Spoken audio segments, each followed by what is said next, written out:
Hola, buenas noches amigos y amigas del programa Cultura en un Clic 3.0 de la Secretaría de Cultura y Turismo. Les doy la más cordial bienvenida a su amiga Guadalupe Macías, a nombre del maestro Luis Manuel García Peña, titular de esta sección, comentando entre música y artes. Y hoy en nuestro apartado uno a uno con los maestros del COMEM, que tenemos la presencia del maestro Salvador Gobea, a quien le doy la más cordial bienvenida también. Gracias. Y pues les voy a leer un poquito acerca de él para que nuestro público lo conozca. Él es licenciado en órgano y maestro en tecnología musical por la Facultad de Música de la UNAM. Es profesor del Conservatorio de Música del Estado de México desde 1995. Después de ser tecladista del grupo rock Iconoclasta, en 2009 funda su agrupación Gobea, con quien ha producido 2 discos compactos y un DVD. Ha compuesto obras para orquesta de cámara, cuarteto de cuerdas, orquesta Big Band y su pieza subliminal para cello y electrónica. Fue grabada en 2019 por Jeffrey Ziegler, exintegrante del Kronos Quartet, además de que escribe en su blog www.salvadorgobea.com, a quienes invitamos pues lean sus artículos porque tiene unos muy interesantes. Pues bienvenido maestro y quisiera pues preguntarle y Gracias. empezamos aquí nuestra charla, pues cómo, si nos pudiera contar cómo inició en el maravilloso mundo de la música, ¿fue por gusto propio o alguien lo impulsó? Bueno, primeramente muchas gracias, licenciado. Muchas gracias al conservatorio también por la invitación.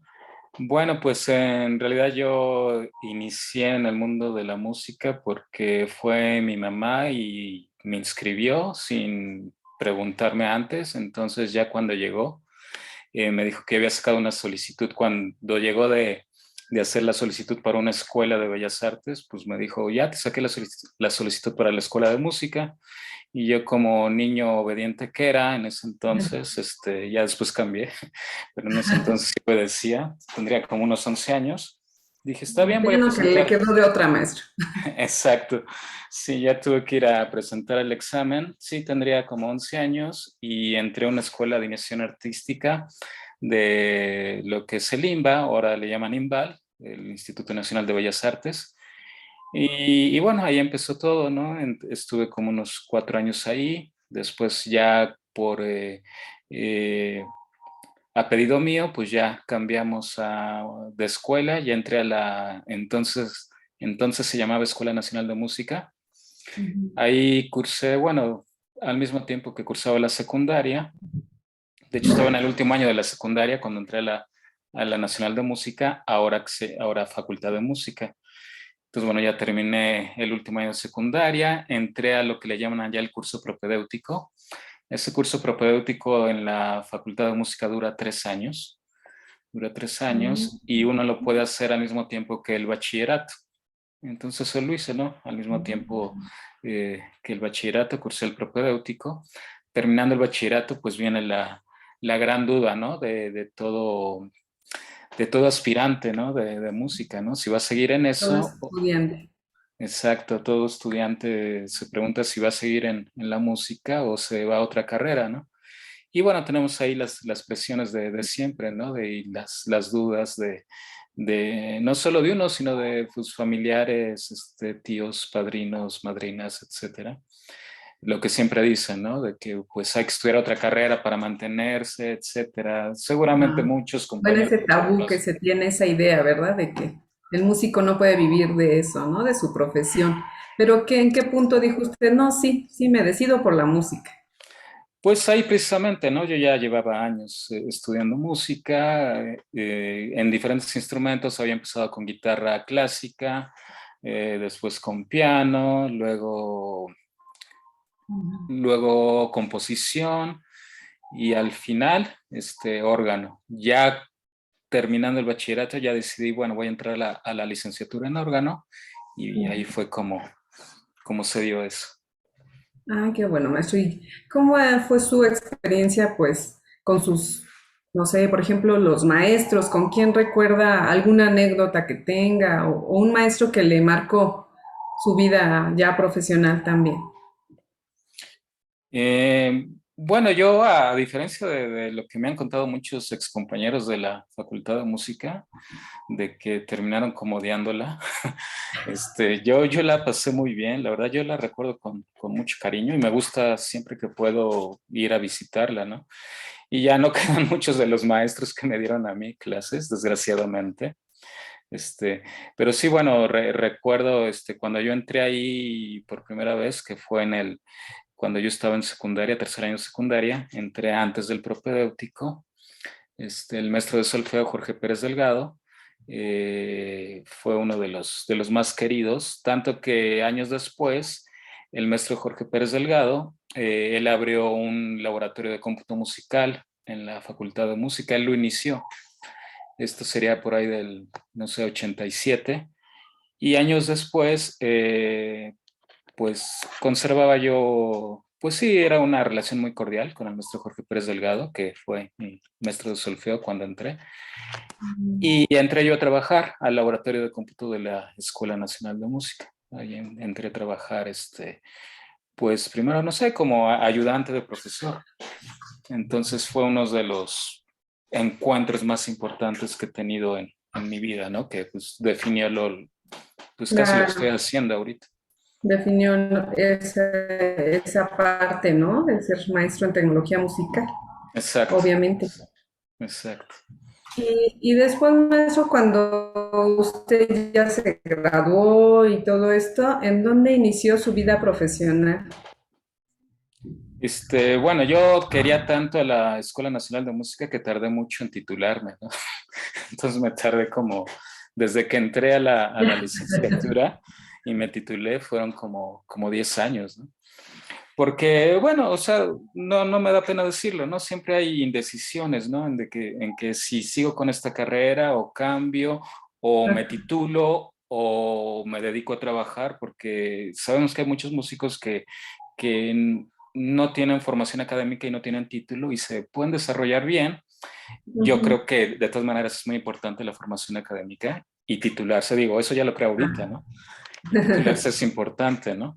Pero sí pasaron muchos años entre que entré, me titulé como 10 años después, ¿no? Desde que entré a la licenciatura.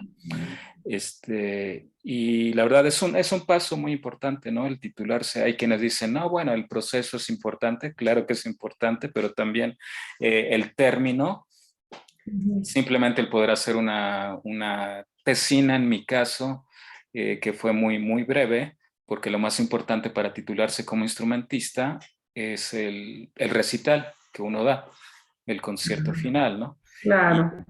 de todas maneras, el hacer un trabajo escrito es importante, ¿no? Porque muchas veces los músicos no solemos leer otra cosa que no sea partituras, ¿no? Y hay que pues, también leer periódicos, libros, ver noticieros. También es importante tener una cultura para poder interpretar, ¿no?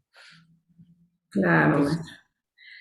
Y bueno, pues que inicia su vida profesional, ¿cómo entra al mundo de la docencia, maestro? pues precisamente en el laboratorio de cómputo musical de la Facultad de Música, Ajá.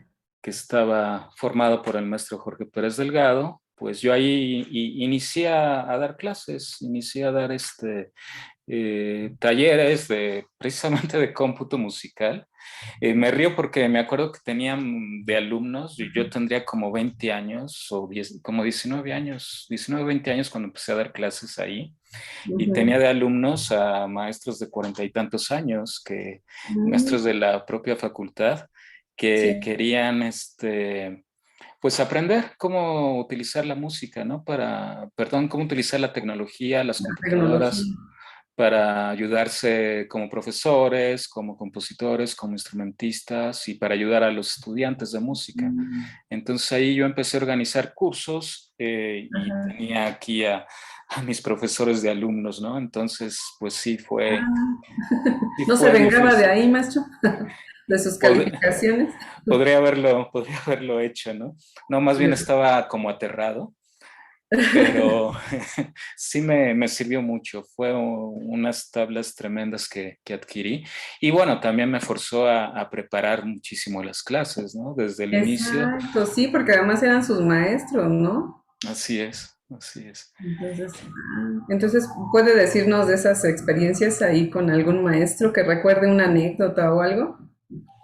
Pues algo curioso de ahí es de que tuve de maestro perdón, bueno, ahí era maestro Fernando Lipcau en la Facultad de Música y entró a uno de los cursos que yo di de Después como música. su alumno.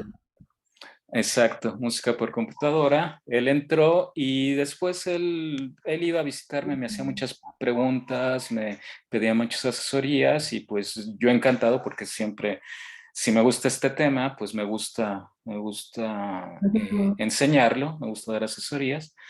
Curiosamente, años después, el maestro Fernando Lipcau ya me habló y ya me dijo, fíjate que yo soy subdirector aquí del Conservatorio de Música del Estado de México y fue Ya. él quien me invitó a trabajar al Conservatorio de Música, precisamente para dar este tipo Sí. de asesorías y esta materia que era computación aplicada a la música que se le da a Ujú. los compositores. Ah, Entonces de ahí entonces, surgió, así es como llega al conservatorio en 1995, dice. así es, Ah, ok. así es. Y bueno, pues ahí, ¿qué nos puede contar después de, a lo mejor la experiencia de allá en Ciudad de México y aquí el Estado de México, que además me imagino que fue así como que pionero, ¿no? De esa materia aquí en el Estado de México. Sí, sí, así fue. Fue una propuesta del profesor Fernando Lipcau, ¿no? Que bueno, aunque estaba esa materia ya, Ah, ya estaba esa materia de computación aplicada a la música, estaba en el plan de estudios de composición. Sí, ujú, realmente, eh, pues bueno, que yo supiera, no tenían quien la impartiera. Y ujú. aparte me pidió que hiciera otros talleres abiertos a instrumentistas para que se ampliara, ¿no? Entonces, sí había demanda, teníamos poco equipo para esto que era lo del cómputo musical, había solamente dos Oh, computadoras Macintosh Quadra, estamos hablando precisamente de septiembre del 95 y dos sí. teclados, entonces, pero poco equipo, y bueno, había demanda de los estudiantes que querían enterarse de esto, ¿no? Claro. Y fue. Sí, qué bueno. Oiga, maestro, y como compositor, ¿qué nos puede contar de su vida personal artística? ¿Cuáles son sus, bueno, cómo inició también en eso? ¿Cuáles son sus composiciones que usted recuerda? No sé, su favorita o la que le costó más trabajo, maestro. Bueno, tengo que aclarar que como compositor soy autodidacta, ¿sí? Ah, ok. Ahí ejerzo sin título, ¿no? La composición.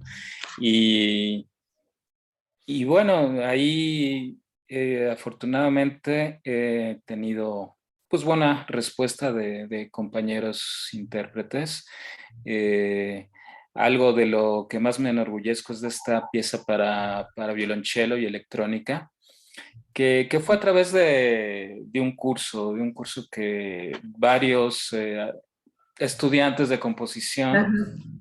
bueno, yo a pesar de no haber estudiado, estuve en este curso y la idea era juntarnos varios compositores, digamos, en vías de desarrollo, varios compositores que estábamos aprendiendo y pues hicimos ahí, juntamos, como dicen comúnmente, hicimos la vaquita para Mm, juntar y poder contratar y contactarnos con este chelista que se llama Jeffrey Ziegler y mm, pagar una grabación con él y por supuesto darle sus honorarios para que él pudiera tocar mm. nuestras obras y revisarlas y todo y darnos correcciones, hacer ensayos con nosotros y todo esto se organizó a través de una escuela de composición, una escuela privada que fue, que es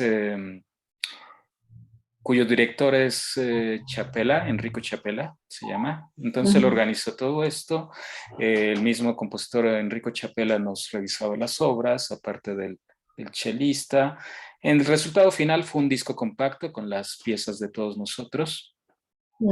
Fuimos 6 compositores quienes quedamos al final para este disco compacto que está editado. A ver, por aquí lo tengo. Aquí está el disco compacto, se llama Impulse Codes de Jeffrey Ziegler y son 6 obras creadas precisamente para violonchelo y electrónica. Se las estrenó el mismo Jeffrey Ziegler aquí en México, vino a estrenarlas en el Centro Cultural Universitario del UNAM y también en el Centro Mexicano para la Música y Artes Electrónicas, allá en Morelia, ¿no? Entonces, esta pieza es de las que estoy más orgulloso. Y bueno, también me sirvió después para mi tesis de maestría, ¿no? También la utilicé. ¿Qué tiempo le llevó crear eso y en qué se inspiró, maestro? Bueno, esta obra, como es un formato que entonces era nuevo para mí, que era cello y electrónica, pues sí, se fue desarrollando a través de un año. Se fue desarrollando, porque también la parte electrónica se puede explicar rápidamente, ¿no? Digamos que el cello realmente fue cello eléctrico y quiere decir que, bueno, salía una señal de audio de un cable de plug y de ahí iba a una computadora a través de una interfaz de audio y en la computadora este sonido del cello se podía modificar para crear sonidos que nadie pudiera, muchos de ellos nadie podría creer que derivan del sonido del cello. Entonces, toda esa transformación del sonido era al tiempo que el chelista estaba tocando. Eso se le llama electrónica en tiempo real. Muy parecido a como los guitarristas, los que tocan guitarra eléctrica, tienen sus pedales para diversos procesamientos como delay, como flanger, como octavadores, chorus, etc. Pero en este caso todo era controlado en una computadora. Y bueno, por todo ese procedimiento, pues sí, fue un desarrollo de todo un año que se llevó a cabo, ¿no? Entonces, y con muchas revisiones de los profesores de esta escuela y revisiones del propio Jeffrey Ziegler, el ensayo general. Entonces fue una muy buena experiencia, ¿no? Creo que así se deberían de hacer más talleres.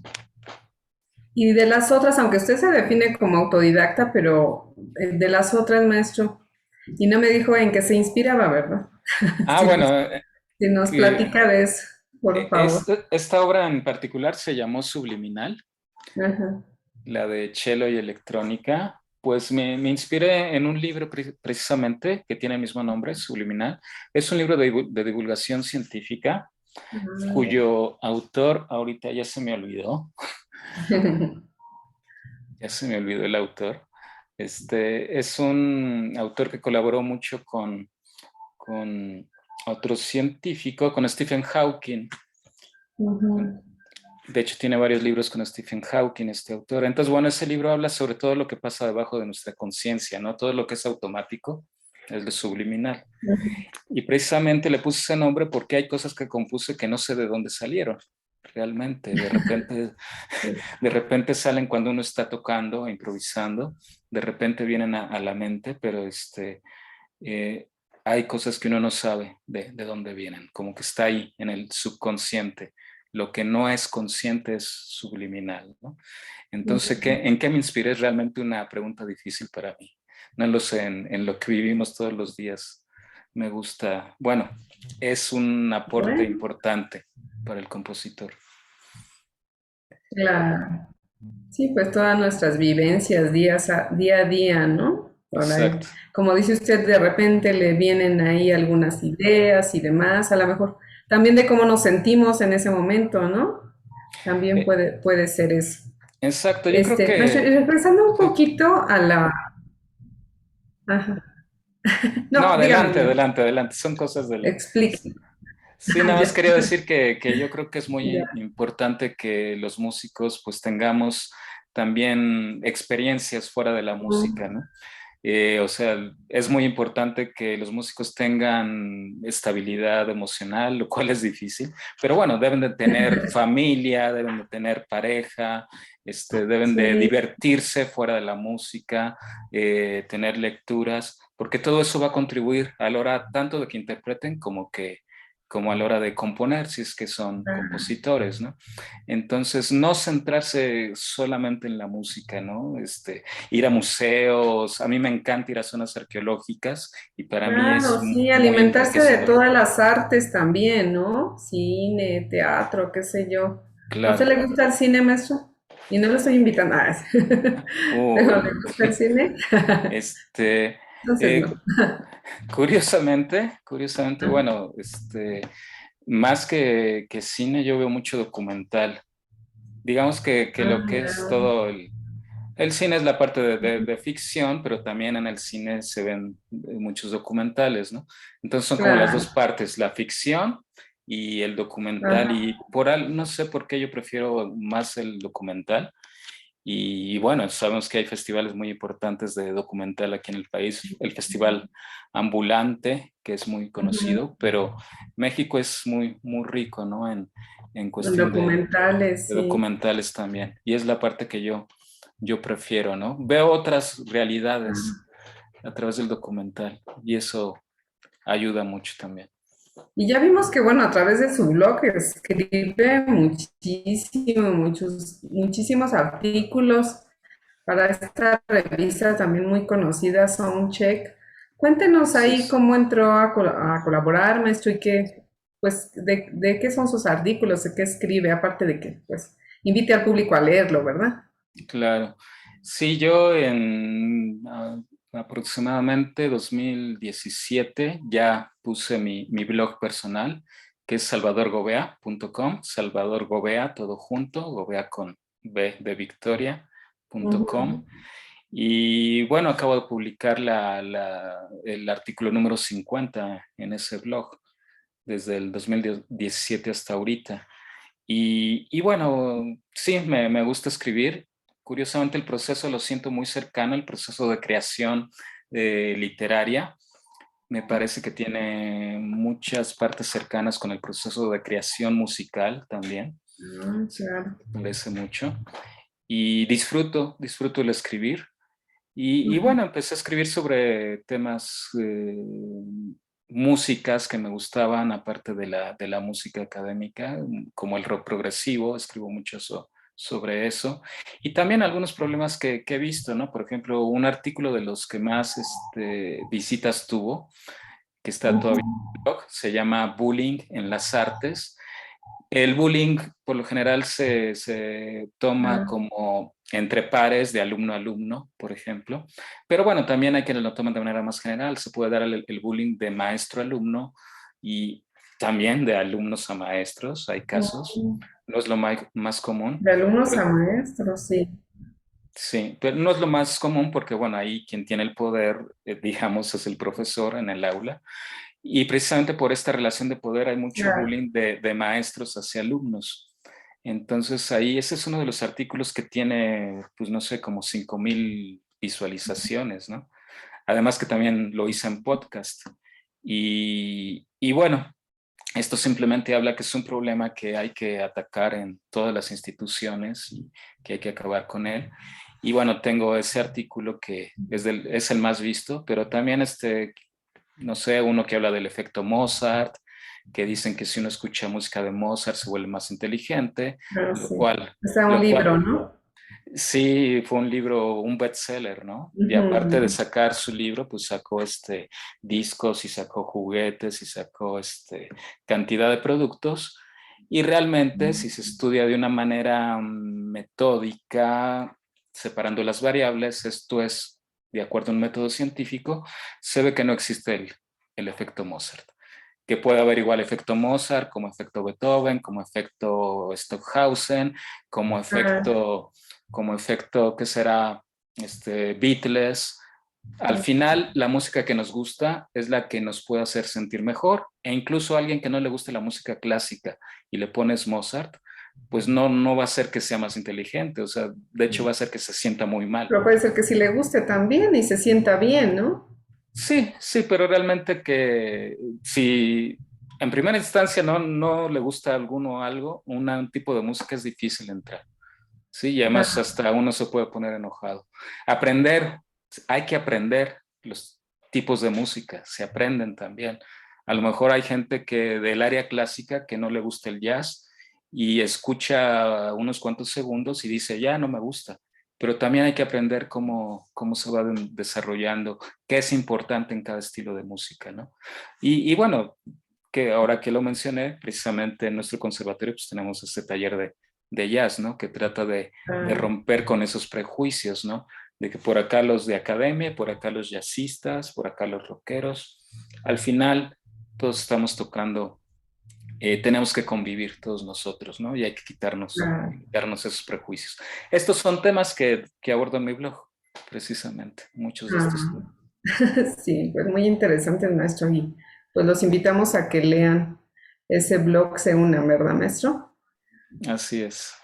Oiga, y hablando de los gustos musicales, precisamente, a usted que menciona mucho el rock, ya Ujú. aparte de que le gusta o qué otro género también le apasiona. Pues bueno, el rock, dentro del rock, algo que llaman rock progresivo, es una etiqueta que, bueno, no pusieron los músicos que hicieron este género, no le pusieron el nombre, lo pusieron después, pues los críticos de rock, los periodistas de rock. ¿Y de qué se trata? Bueno, este rock progresivo toma algunos elementos de la música de academia, como el desarrollo de los temas, ponerlo de cabeza al revés, irlo desarrollando, como se dice comúnmente, poner secciones contrastantes, y de tal manera que es como un híbrido, ¿no? Entre el rock con elementos de la música clásica. A lo mejor por eso me gusta, ¿no? Porque tiene un pie en el género de academia y otro en la música popular, ¿no? Que es toda la que está fuera de la Ah, academia. El jazz, bueno, también me encanta. Doy algunas clases en el área de jazz, en el Conservatorio de Música, y por eso ujú. estoy ahí dando ahí varias asignaturas. Y por supuesto, entre cantautores, pues la música de la llamada trova cubana. Me encanta Silvio Rodríguez, Mm, muchísimo. Sí, tengo todos ah, sus sí. discos originales. Bueno, no que otro pirata, pero sí originales. Y también, bueno, No, el trabajo no. de arreglos de ahí es buenísimo, porque además siempre se ha, Ujú, eh, siempre ha reunido Silvio Rodríguez una cantidad de músicos y arreglistas alrededor de él, y músicos ujú, que incluso trabajan con él en la estructura de sus piezas, ¿no? Y arreglan de una manera fantástica. Y músicos ujú. también de jazz, de rock y también de música tradicional cubana, ¿no? Ahí se mezcla todo. Entonces también a lo mejor por eso me gusta, ¿no? Porque es un híbrido. Claro, sí, sí, pues ahí se mezcla esos géneros, ¿no? Y Así es. dentro de sus artículos también que tiene, que me llamó mucho la atención, es uno que se llama Una buena razón por la que no deberías tocar gratis. A ver, Ujú. explíquenos ahí, ¿por qué no deben de los músicos tocar gratis, maestro? Bueno, curiosamente, si nosotros fuéramos aún con cualquier otro eh, trabajador, por ejemplo, que fuéramos al dentista y alguien nos dice, bueno, pues te cobro como hace tiempo que no voy, no sé, 500 pesos por extraerte una muela, ¿no? Y de repente vemos a otro lado que dice, no, pues yo le extraigo la muela en 50 pesos. ¿Qué pensaríamos? Híjoles, No, pues no. que lo va a hacer así con algo, o no va a ser profesional, ¿no? Va a ser a la época Exacto, medieval o no sé. exacto, a lo mejor saca ahí el serrucho y luego saca el perico que le llaman, ¿no? Y lo va a hacer todo de forma rudimentario y sin anestesia, ¿no? Además, ¿no? Entonces, bueno, esto real, Era sí, anteriormente los barberos, ¿no? Se exacto, dedicaban. así Sí, es. pues tenemos esa idea, entonces esa es una buena razón, maestro.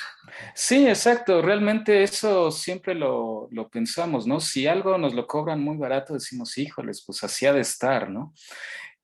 Y bueno, si nos vamos al terreno de la música, realmente la gente sigue pensando eso, ¿no? Si alguien va a tocar gratis, Ujú. piensa, híjoles, pues así han de tocar, deben de tocar muy mal, ¿no?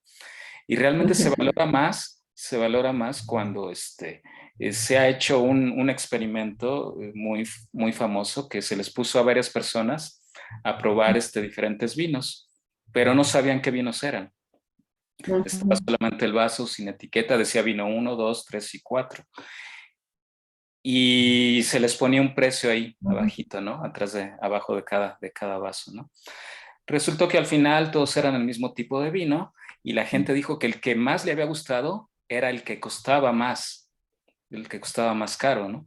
Y al final eran como tres vinos, ¿no? Pero el que costaba más caro era el mismo vino que estaba entre los Ujú. más baratos. Como la gente no sabía eso, se dejaban guiar por el precio y decían que el mejor era por el que tendrían que pagar más, ¿no?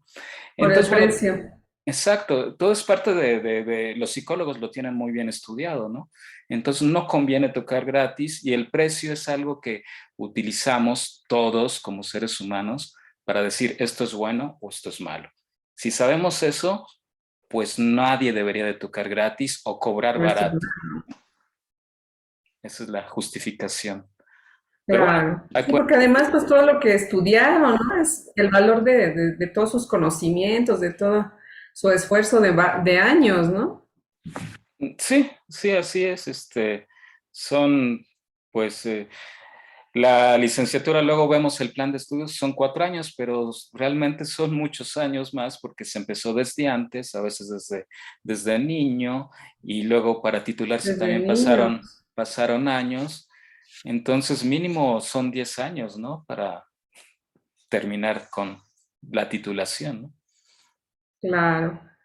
Oiga, maestro, pues ya para terminar, pues después de todo lo vivido como estudiante, como docente, como artista, cuál sería su mensaje para la juventud mexicana? Un mensaje para la juventud mexicana. Es de lo más complicado darle un mensaje. Pero bueno, algo estaba platicando hace unos días, le estaba platicando a mis alumnos que en el primer día de clases que acabamos de iniciar, que dicen, hay algo que dicen comúnmente sobre la generación, ¿cómo le llaman a esta generación de jóvenes? ¿Cristal? No, no, le llaman que la generación de cristal. Sí, Ah, ¿no? De sí, cristal. exacto. Y yo les comentaba a mis alumnos, ¿no? Que me parece realmente una tontería esa aseveración de la generación de cristal. Se me hace, alguien empezó a decirlo y alguien lo repitió, pero me Ujú. parece que no tiene ningún fundamento, ¿no? Realmente yo he visto que cada nueva generación surge con menos prejuicios, con unas ideas más progresistas que las generaciones anteriores. Y se puede ver fácilmente, ¿no? Un muchacho de 20 años ahora en 2022 puede es incluso más feminista que una mujer de 1980. ¿Por qué? Porque sí ha habido un progreso en el mundo, sí ha habido una mayor apertura y cada nueva generación Claro. viene a romper con prejuicios. En este caso estamos hablando de la discriminación a las mujeres, y muchos de ellos lo entienden mucho mejor. La apertura a todas las preferencias sexuales u orientaciones sexuales, como se quiera llamar, realmente quienes se enojan más son las generaciones pues más viejas, y las nuevas lo aceptan más fácilmente, no tienen Sí. prejuicios, los niños lo entienden muy bien y yo no veo ninguna generación de cristal, yo veo una generación pues generaciones más comprometidas, tienen sus problemas realmente como todo ser humano. Y esta generación, pues, ¿qué problemas tendría? Bueno, la que tenemos todos, ¿no? Que estamos muy pegados al teléfono celular, nuestro tiempo de retención se ha disminuido, pero Claro. ese problema, pues, lo compartimos todos, hasta las abuelitas que utilizan mucho el celular, pues ya tenemos menos tiempo para estar concentrados en algo, ¿no? Pero realmente estoy, en ese sentido, muy esperanzado de las nuevas generaciones, ¿no? Y bueno, que sepan también que cuando están en las redes sociales, una de cada dos noticias que vemos es mentira, ¿no? Entonces deben de ser muy Pero hay que críticos. investigar bien, ¿no? Todo lo que está en las redes sociales es cierto, Exacto, ¿no? exacto. Bueno, pues muchas gracias, maestro. Muchas gracias por habernos acompañado realmente en esta sección uno a uno con los maestros del COMEM y conocer más de, pues, de su vida, de sus gustos, de su trayectoria, maestro. Y pues muchas gracias, amigas también y amigos de Cultura en un Clic y comentando entre música y artes. Y recuerden que detrás de la música siempre hay una historia que contar. Hasta la próxima. Adiós, maestro.